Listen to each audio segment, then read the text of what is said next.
الاستثمار في العقار احسن استثمار هو من الاستثمارات في العقار.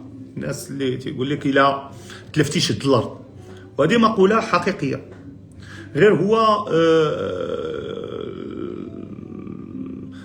يعني الاستثمار في العقار بطبيعه الحال تيبقى على حساب اين مدينه انت وشنو ممكن دير في هذيك المدينه.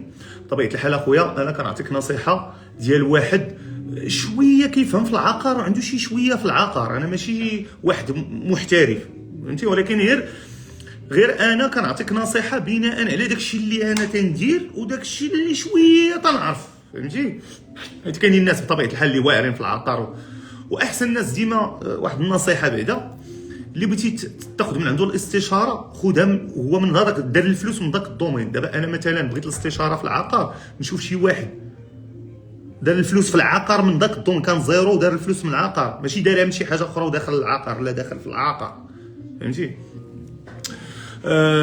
ولكن قلت لك على شويه على حساب سميتو تيبقى داك الشيء ثاني على حساب لا فيزيون ديالك، واش انت كتلعب على اللونغ تيرم الشورت تيرم الميد تيرم في داك الانفستيسمون ديالك اللي بغيتي تدخل به. ولكن كيبقى الا مثلا بغيتي تمشي في داك الشيء ديال النكري وهذا خاص تحاول انه ماكسيموم داك الكرا اللي خصو يدخل لك 10 سنين.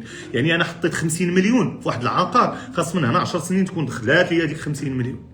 الا ما كانش غادي يدخل لك اذا انا وقبل ما مثلا بحال الناس اللي تيبغيو يكريو بحال يشريو مثلا دي بلاطو بيرو اولا يشريو دي زابارتمون يحاول يكري في هذيك البلاصه ويشوف الثمن في شحال واصل في هذيك البلاصه، عادي يفكر يشري في هذيك البلاصه باش ماشي انت تشري بثمن طالع وملي تبغي تكري حتى يوقع هذا الشيء تشري بشي ثمن طالع وملي تبغي تكري كاع ما يعطيوك هذاك الثمن. اللهم ثاني الا كانت عندك واحد لا فيزيون ديال انا عارف هذا القنت هذا مثلا من هنا غنشري بثمن طالع، دابا الكرا رخيص ولكن من هنا 3 سنين 4 سنين غادي يطلع الثمن في هذاك العقار. هذا الشيء راه وقع معايا شخصيا، ولكن انا راه شريت على اتساع عارف ان هذيك البلاصه غادي يطلع فيها. الا كان هكا انا واخا نكون سادو ولا نكري بثمن طايح واش فهمتيني. وكيبقى ثاني انت اش بغيتي، واش بغيتي تمشي بطبيعه الحال في الكرا. انا كنفضل الناس اللي بغاو يكريو دابا ولا اللي عنده سميتو راه داخل كاس العالم الشقق المفروشه هذاك الشيء اخويا راه بون افير. الشقق اير بي ان بي خدموا اير بي ان بي بغيت تمشى مزيان كاس العالم داخلين عليه باير بي ان بي. كنهضر على راسي شي بركه غادي دابا المفروش فهمتيني، نضربوا الهمزه في المفروش فهمتيني. يعني دخل هذا تيبقاو انا بالنسبه لي ثاني شي حويجات اللي مزيانين بنادم يفكر على حساب المدينه. انا تنعطيه على حساب المدينه لانه انا تنهضر على مراكش ماشي هي كازا ماشي هي الرباط. كاين ثاني ديزانفستيسمون اللي زوينين بحال مثلا الناس اللي بغاو ينفيستيو في لي بلاطو بيرو هذا راه مزيانين، بلاطو بيرو مزيانين.